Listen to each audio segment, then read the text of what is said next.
Good morning. This is Lars Olson, and this is today's Quiet Echo.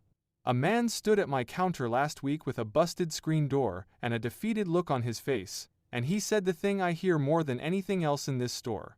I am just not handy. He said it the way people say, I am just not a math person, like it was decided at birth. Like some folks get handed the gift, and the rest of us were standing in the wrong line. Well, I sold him the parts anyway, and I walked him through the one little trick to it, right there on the counter, and he came back 2 days later, a bit amazed at his own 2 hands. I have been thinking about him, because today is a very good day for people who have decided they are not the type. Today, the 19th of August, is National Aviation Day. It is Orville Wright's birthday.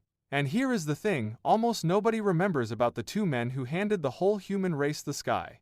They were not scientists. They held no diplomas between them. What they had was a shop.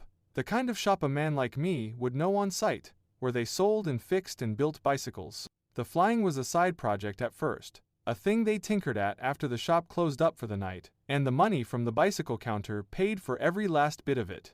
And when they needed to know something nobody on this earth yet knew, how a wing lifts a body into the air, they did not sit and wait for some university to mail them the answer.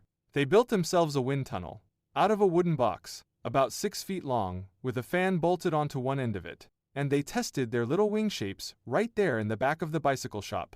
When the tool they needed did not exist, why, they went ahead and built the tool. And any hardware man listening will tell you, there is the whole job, right there. And then, I want you to hear this part, they failed. For years, winter after winter, they hauled their contraptions out to a cold, windy sandbar, and the contraptions dropped right out of the sky. And they gathered up the busted pieces off the dunes, and carried them home, and looked long and hard at what had broken, and they fixed it, and they built it again. They did not think their way up into the sky. They repaired their way up into it, one wreck at a time. And then, on a freezing December morning, in 1903, after 4 solid years of splinters and failure, Orville laid himself down flat on the wing, and the thing held together, and he flew. And you want to know how long he flew? 12 seconds. 120 feet, shorter than the aisle in my store. The whole modern world of flight, every jet you have ever fallen asleep on, all of it started with 12 seconds, bought and paid for by 2 shop hands who simply would not quit fixing what kept breaking. Now, let me tell you something from my own side of the counter. When I was a young man, first learning this trade, there was an old furnace in a widow's basement I could not fix to save my life. I went back 4 times. 4. And I was ready, the 4th time, to tell her it was hopeless, and I was simply not good enough. And the old fellow who trained me, he did not give me the answer. He just said, look closer, and go again. So I did, and the 5th time, I found it. A cracked little part, no bigger than my thumb, hiding right where I had looked a dozen times already. I have never once forgotten it. Look closer, and go again. Because here is what I have come to believe, standing behind this counter all these years. We have got the whole thing backwards about geniuses. We think the big jobs belong to some special kind of person, and folks like us had best stick to the small stuff. But I have watched too many ordinary people mend too many things they swore up and down they could not, to believe it anymore. The big things get done the very same plain way you fix a stuck door.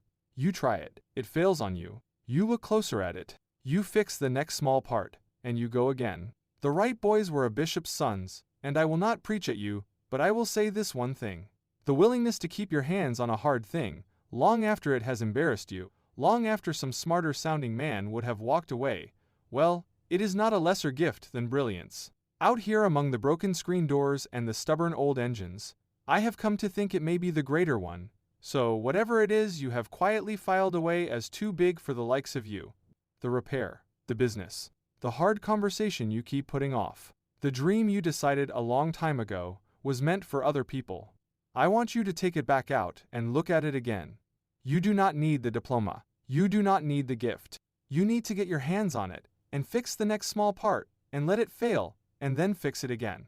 12 seconds is closer than you think. Somebody has to fly first. It may as well be you. It may as well be the one who is not afraid to crash a few times on the way up. The front porch is open. What is a thing you once swore you were not the type to do, and then went and did anyway? Come and tell us, and if we get something wrong, tell us, and we will run the correction. The readers of the Cedar Valley News are gathering to share their stories and keep company with respect and no party lines. Come sit with us. I will put the link in the show notes. This is Lars Olson, your host for today's Quiet Echo. Thanks for listening. Quiet Echo is part of the fictional Cedar Valley News series, written by Evan Swenson, publisher, and Claude Marshall, AI developmental editor. While the town of Cedar Valley is fictional, the history is real. Orville Wright was born on August 19, 1871, the date now marked as National Aviation Day. He and his brother Wilbur ran the Wright Cycle Company in Dayton, Ohio, selling, repairing, and building bicycles, and neither brother graduated from college. Income from the shop funded their flight experiments, and they built a wind tunnel to test wing shapes before attempting to fly.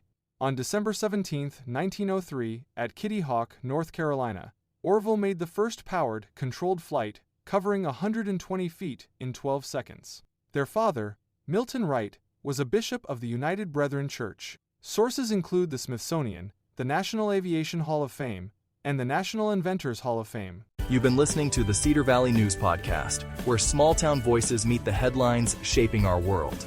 From faith and family to front porches and fields.